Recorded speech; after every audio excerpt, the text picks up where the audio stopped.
Hello and welcome to this Clickteam Fusion 2.5 video tutorial from the ClickFusion Academy on how you can create your own crash logs for your game developments or application developments with Fusion 2.5. Now there's nothing worse than working on a game or a game engine or an app and then you've worked on it for months and months and you come around to finally releasing a beta or a demo and you send the demo out to people for them to test. Now there's a wide vast array of different system configurations and setups and all sorts of stuff that could that are all factors in that could play a factor as well in whether your application or game crashes or whether it causes problems. Now, in this video tutorial, this is going to be a little bit extensive, a little bit intermediate as well, but you can follow along, you can rewind at any point. We're going to make ourselves a pretty looking log file.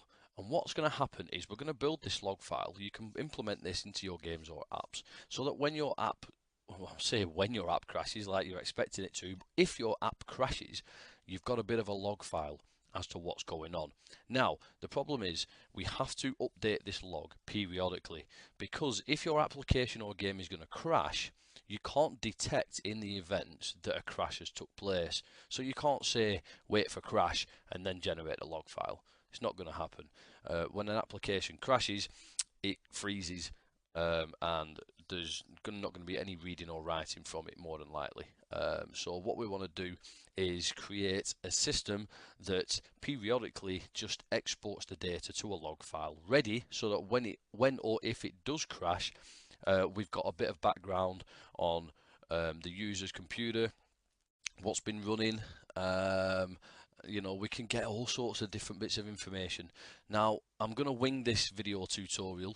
I haven't prepped anything. I'm just going off what I've, from the experience that I've generated over the years with Fusion 2.5 in extracting data from your game and app and from the user's computer to gather as much information as you want. And this is great because when you do send your games or your apps out to people to test, when they come back, they can come back with screenshots, they can come back with videos, but it's also cool if you say to them, or if you go into such a directory, you can send me the log file and you'll get a log file of all the information that you've wanted, that you've collected just before the crash took place. So let's give this a shot right now.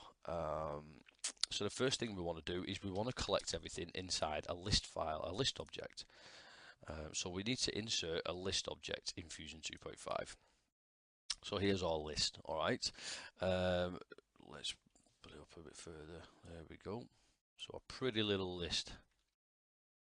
I'm going to change some of the fonts on this. I'm going to knock that down to 10 and I'm going to make it grey. Alright, let's run our application so we can see our list file is here now. So what we're going to do is I'm going to visually show you on screen how we're going to do this and you're going to see the results here in this list file. But in your game, what you will do is you will drag this off the screen and uncheck or check hide at start because the user doesn't need to see the list file. This is just something internally that you're compiling so you can save it.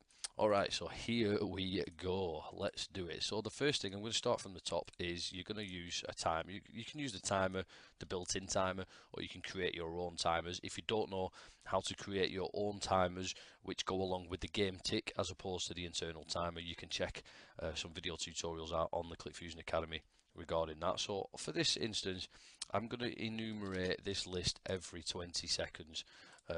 That's greater, sorry. So we do every, and then we type in 20. So there we go, there's our event every 20 seconds. So what do we want to happen every 20 seconds? Well, we want to create a group of events that says update log, and we'll deactivate that. So we also need to add a second condition to this every 20 seconds event. We want to make sure that our update log is not running. So as you can see there, I've done group update log is activated. If I right click on that and negate, so now this event will become true every 20 seconds and this group is closed. We can then simply do group of events, activate, update log. Alright, we need to put that in because just in case something takes a bit of time and 20 seconds passes and this is still updating, you don't really want to be updating log again, activating update log again. There's no need to. Just wait till this finishes, and then we can run it again. Alright, so what's the first thing that we need to do? Well, the first thing we need to do is set a date and timestamp. It's very important because sometimes date and timestamps can fluctuate on users' computers, especially if, with transferring files and stuff like that. So the best thing to do is let's get that information from the date and time object. Now, all these objects that you're going to be putting into your game or app, most of these objects are just literally like, they're not even heavy. They're not heavy. See here, we can uncheck visible at start. We don't need to see this. We don't need to save the background or display the background. It doesn't need a movement. So as you can see, it's off the screen. It's invisible. Fusion's not drawing it, which is cool. Which means we're just going to use that to grab the date and time. So let's do the first event, which is only one action when event loops. First of all, we want to reset the list every time before we start compiling it. This is so that when the next 20 seconds comes around and it goes to update the log again, it resets the list file and then rebuilds it. Alright, so only one action when event loops. We reset the list and then we do add a line. So let's do date as a string, and let's get some information. So let's get the date. So what can we get from here? Let's get the day of the month. As you can see, that's coming through as a number, which is the day of the month. So we need to do plus and then string convert, and then plus. Let's do our own little slash like that. So we've got the day of the month. Let's retrieve the month, and again that's going to come through as a number, so we need to convert that. And then finally the year. Seems a little bit long-winded, but it'll make your log file look pretty. Alright, so that's the date. That's the date done. So what I'm going to do is I'm going to put an event in that says start a frame. So we're going to collate all the information at start a frame as well. I'm only doing this so we don't have to wait 20 seconds for it to update. So when I run the app now, straight away you can see we've got our first line in there, which is date, and it specifies what date it is. So it's the 20th of December 2017. So again, we can do another line in here and we can get the actual time. And this is good because if a user has a problem at the start or close to the start of your application, then at least you can compare the time differences to maybe see what's going on. So time, and we do a string convert. Let's get the time, so we can retrieve hours, and then plus, let's do a string convert. I don't know how this is going to display, so I'm going to have to check this out. Alright, 131.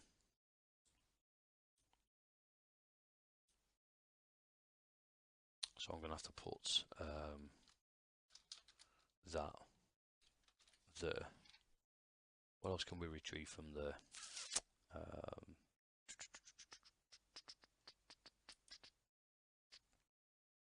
I'll do. There we go. 13 and 1. Right, okay, so we know that it's 1 minute past 1. So it's looking good already. Alright, so you can see there straight away we've managed to add the date and the time. So what else do we need to add? Well, what I like to do is I like to see what processes are running on the user's computer. Now there's a process viewer extension. It doesn't come with Fusion, I don't think anyway, but you should be able to get it from your extension manager. So we can drop this in. It's a non-visual extension again, so it can go outside the frame area. Back to here. Now what we have to do with this is we have to create a new event that says only one action when event loops. So this event runs after this event. And then what I usually do is update process list and then enumerate processes, which means it'll run through each individual process. So then we have to catch an event that says on process. So every time it comes across a new process when it's enumerating, we can add that to the list. So the first thing I want to do before we do this is just add a line that's blank and then add another line that says processes running. Right, so let me just run that again. So now you can see how I'm laying this out. So we've got date, time, we've got a gap, and then we've got processes running. And now we're going to list all the processes running, and we can do this with this loop when we enumerate. So we can do on process, we can do add line, and then we can simply do processes. We can get any kind of information we want from that process. So we can get the process ID, the executable file name, the thread count. We can get all sorts of different stuff. So let's do that right now. Let's do exe, and then plus, and then we'll do processes exe file name, and then we'll also get the thread count. That's how many processor threads it's using. What do I need here? Thread count plus processes thread count. Now as you can see, that's going to return a number, so we'll just simply do string convert for that. Alright, let's do it. So I run F8 now, and as you can see, it's listed all the processes that are running on my computer. Now you'll notice, let me just show you that again. You'll notice it goes from the date, time, and straight into the thing, and the processes running has ended up at the bottom. And the reason why that's happened is because of order of events. As you can see, we already started the enumeration process before we added these. So let's just drag them to the top like that. Okay, we'll run F8 again, and there we go. So we have our date, our time, and we have processes running. Now it's telling me everything about the computer at the minute. It's telling me which processes are running. As you can see, I've got Chrome open, I've got FileZilla open, I'm using 3 threads. You can also tell that I'm running an NVIDIA graphics card because I've got all the NVIDIA stuff open, like the NVIDIA container, the helper, the telemetry container. There's all sorts in there. It tells you how many instances of Chrome are running. You may be wondering why I've got so many instances running. Well, let me let you into a little secret. Every time Chrome opens a new tab, it's not contained to the same process. So as you can see, these are all different tabs that I've got running in Chrome. But yeah, so that gives you that's great because you know, it's good for correlating. If you've got 2 users with the same problem, you can look through their process list and see if there's maybe another software or another program that's running that may be causing the problem. Always handy to have. Right, so where do we go from here? Like I said, I'm winging this, so I have no idea what we're going to come across, but there's all sorts of information that we can put into this. So if you've got, I'm not sure which extensions are compatible with developer here, so you'll have to forgive me for that. So if you don't have these extensions, you should be able to download them from the extension manager here in Fusion 2.5. So we've got plenty of system objects to be going at. Let me just try and remember which are the most useful, because there's a couple that we've got Windows functions here. No, we don't want Windows functions. What do we need? We need system data. Some people have created some cool extensions in the past that allow you to retrieve stuff like the operating system. This big box, I think the big box has some stuff in. Let me just drop that in. Might be wrong. Let me just test. What can we get from that? Right, yeah, so cool. Also, we can get quite a few things from there. Alright. So again, we create a new event, only one action when event loops. The reason why I'm doing only one action when event loops in this group is because when we open this group, it will run down these events one by one until it finishes, and then we're going to close the group. So we just ensure that everything is done in the order we want it to. So after the processes, we want to add a couple of blank lines just to give a bit of space. Alright, only one action when event loops. What are we going to get? What are we going to retrieve next? Let's get the width and height of the user's resolution. So we can simply do resolution. Alright, and then we can do, you can get this from the window object as well if you don't have the big box, it's fine. So we'll get width of current resolution, and again that's a number, so we're going to have to convert it. And then X, and then plus, and then string convert, and then height. So I run F8 again, go to the bottom of our process list. You can now see that we've picked up the resolution that I'm running, which is 1920 1080. See, all these little things come in handy. What else can we get from the big box? We can get refresh rates, we can get all sorts. Let's do it. Let's make this gather as much information as we possibly can. So we go to display, refresh rate. So again, we need to do a plus and then a string convert. What else can we get? We don't need the screensaver delay or anything like that. Don't need them. See, they're handy just in case. You can always get the keyboard a repetition speed and delay and mouse speed as well.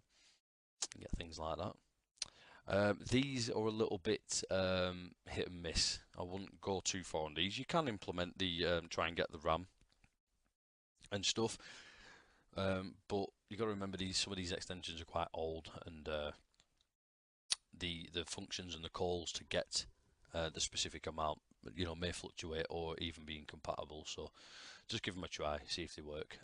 So we can get installed OS. Excuse me. So that is a number.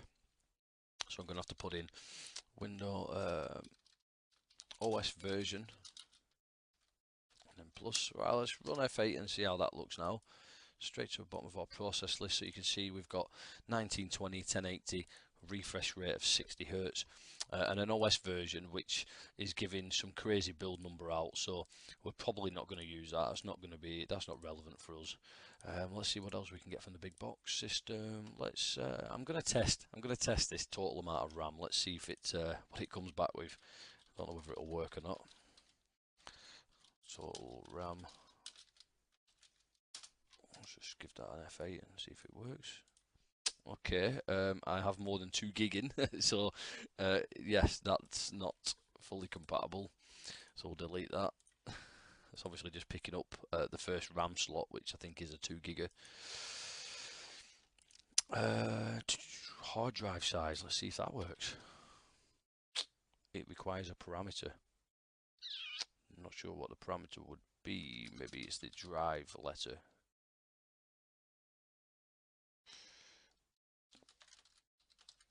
Can't see that. Let's give it a shot, see what happens. Okay, no.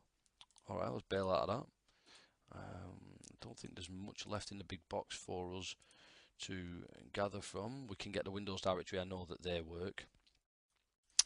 I would probably recommend using a file object, so that comes with Fusion. So if you drop the file object in, if you want to get certain directories, we can do that. Only one action, one event loops. Let's add a blank line, and then let's add, what can we get from here? We can get all sorts of different directories from here. So current directory, so the current directory where the application's been executed from, and we can get the Windows system, documents, blah blah blah. We can get whatever we want. So Windows directory, we would just simply do directories Windows. There you go. So if I hit F8 again now and test that, you can see we've got where the Windows directory is. Again, you can add whatever data you want to this crash log file, whatever you think is necessary. I'm going to get the current directory. That's where the file has been executed from. So this is probably going to return some kind of crazy directory because I'm running it temporarily at the minute. As you can see there, look, we're coming from app data, which is one of the temporary folders. So yeah, what else have we got? What else can we get? There is a Windows. I've got so many extensions installed. It's it's a little bit difficult at times. Let's see if we can get anything from here. System. There we go. There's an OS object, which is an operating system object. Again, unsure whether this is compatible or not. Let's do add a line. What can we get from here? Right, we can get some cool stuff. Again, environment variables. Windows version as text as well. So let's get the Windows version as text. Let's see what that puts. So we'll put Windows version plus. Let's see what that generates. Yeah, Windows 10. There, so you can see how you can compile your own log file to send off. so that your users can send this stuff to you, and this will update every 20 seconds as well. So if we wait, if we just check out the time here, what's the time? We can't check out the time, so we've got 20 seconds. So as you can see there, the time says 30, and we've not closed the group, remember that. So what you need to do is you need to close the group when you're done. Let me just see, if there's something that you can't access, use the registry objects. You can use the registry object for a lot of things, like if you insert the registry object, registry++ or the registry2 object, both work fine. You can gather information from the registry, such as installation directories, pretty much all the information about the computer, unique IDs. There's all sorts in there that you can do. But again, you can Google this kind of stuff, you know, like for example, if you wanted the serial number for the hard drive, you could just Google how to get that from the registry, and then you would do that in Fusion. Pop it into your list file. So what do we need to do towards the end? Well, your last event in that group is going to be only one action when event loops. You're going to do files, save list file, and then you're going to do use expression, and then export it somewhere. So to whether it's to my documents or whatever. For this, I'm just going to put in C crash log. And I'm going to give it a timestamp as well, so I can do crash log and leave it at that, and then I can do string, and then I can put the time in. So hours plus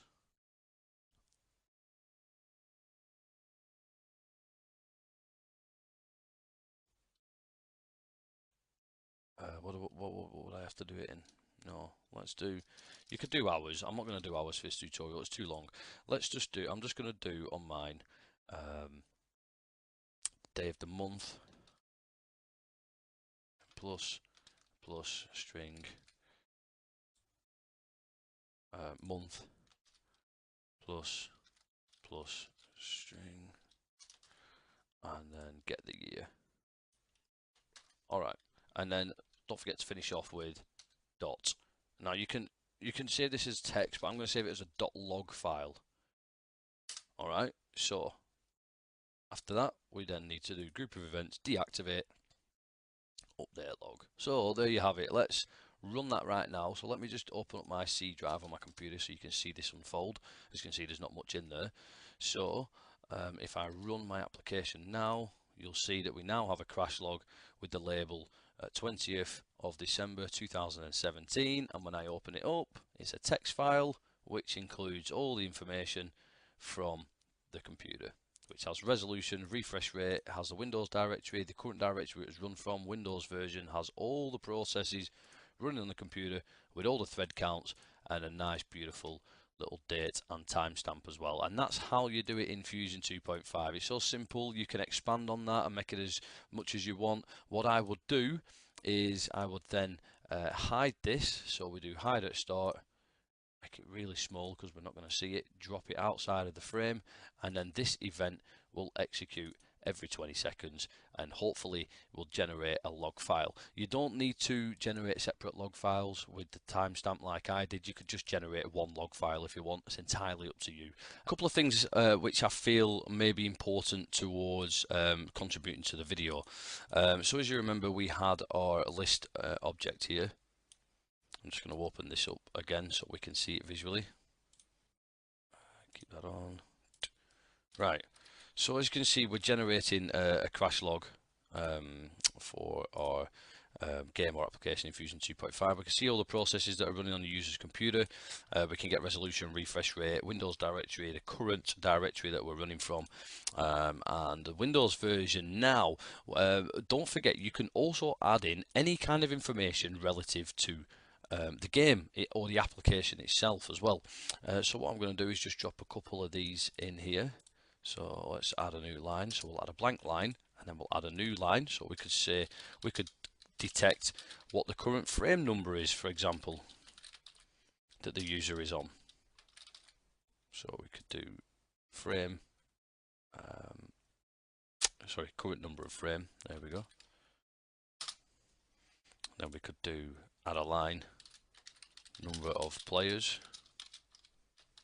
And we can get the number of players playing. There we go. So when I hit F8 now and run it, we can now see We're on frame one player. We can include stuff from, let's drop in an active object, so any objects in your game you can include stuff on as well. Let's give this one the bouncing ball. Let's give it a speed of 5. Just going to create a quick event to stop that from leaving the play area. So position test active, test position of active, movement bounce. There we go. So then, for example, we can also do, let's add a blank line, and let's do add a line, xpos, and then string. We could, like, for example, get the x coordinate of the active, and again we could do y pos, get the y position as well. Run it again. As you can see now, you can see our objects moving about. It's giving us the current x and y position. We can get alterable values, we can get global values, global strings. We can basically get not just information about the user's computer and resolutions and stuff like that. We can also get as much information about the game itself as well. So you can include your global values at the current state that they are, the global strings, players, object count, all sorts. So for example, if you wanted to count the amount of objects or amount of actives, you could just do count number of objects. So that should be 1. And there we go. So I'm just showing you how you can basically create all these kind of, you can include any kind of information. So whether it's internal from within your game or app, or whether it's external with regards to the environment or the user's computer as well.